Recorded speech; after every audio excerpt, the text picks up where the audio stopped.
It started with an envelope, smooth, bright white, with no stamp. Just a name written in silver ink. Jerry Adams found his envelope taped to his apartment door. Inside, a card read, "You are invited to the white party. Date, Friday, August 13th.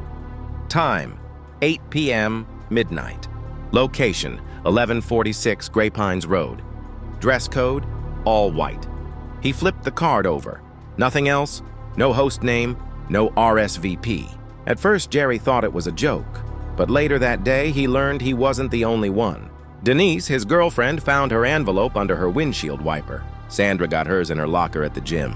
And Vicky, wild, loud Vicky, had one slipped through her window. "Creepy or cool?" Vicky asked when they all met at Jerry's place. "Creepy," Denise said without hesitation. "No name. No clue who's throwing this. We could be walking into some murder scene." Jerry raised an eyebrow. "It's probably just some rich weirdo with a thing for mystery." Sandra looked nervous. "Grey Pines Road? That's way out in the woods. Isn't that near the old Holloway property?" Denise nodded. "The mansion? Yeah. That place has been empty for years." "Well, it's not empty now," Vicky smirked. "Look, it's Friday night. We got nothing to do. We wear some white clothes, show up for an hour, and bounce if it's sketchy." Jerry shrugged. "Fine, but we stick together." They agreed. By 7:30 p.m., the group was packed into Jerry's old Jeep. The sky was heavy with dark clouds. A summer storm threatened in the distance.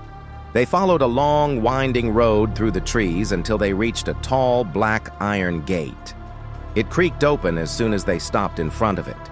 "No one's here to open it," Sandra whispered. "It just opened." Jerry laughed nervously. "Automatic, maybe?"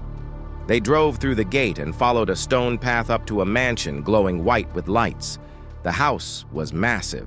3 stories, wide columns, and too many windows, all lit from the inside.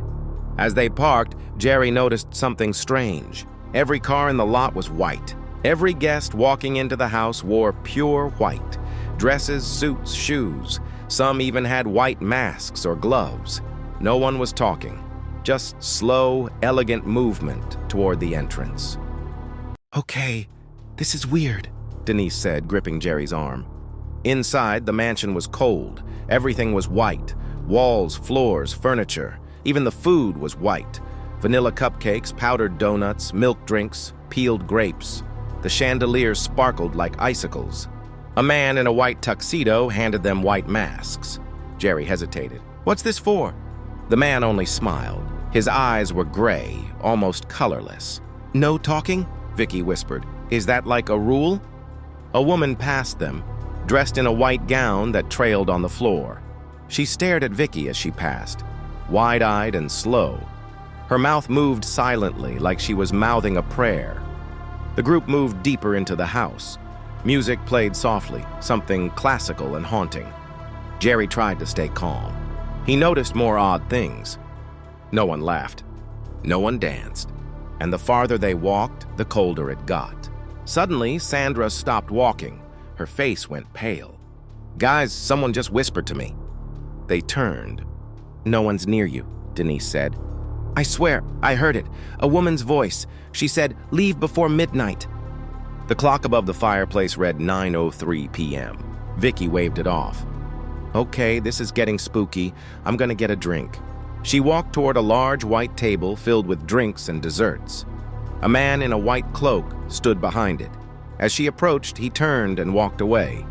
"Hey," she called. "Do you work here?" He didn't answer, just walked up a staircase and disappeared. Vicky grabbed a drink anyway. "Ugh, coconut milk, weirdos." Meanwhile, Jerry noticed something else. Mirrors. Dozens of them. Every hallway had one. Tall mirrors with carved white frames. But when he looked in, he swore the reflections lagged a little, like they moved half a second behind him. "Do we stay?" Denise whispered to him. Jerry bit his lip. "Let's just give it a bit. If anything's off, we go." Suddenly, a gong echoed through the house, loud and deep. It struck 3 times. Everyone froze. Then, as if on cue, all guests turned toward the ballroom. The doors opened by themselves. Inside, the floor was white marble. Candles burned along the edges. and in the center, a grand piano played by itself. The guests began to enter in pairs, silent, slow.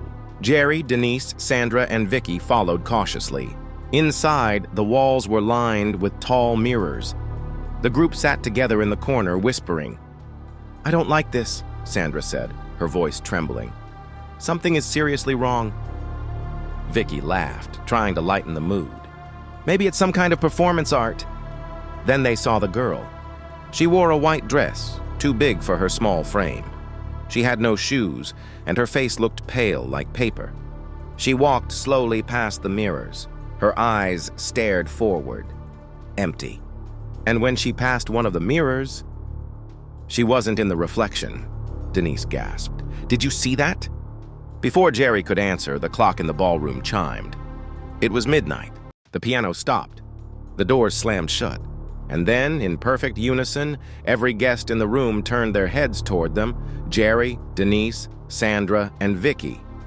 Their eyes now fully white,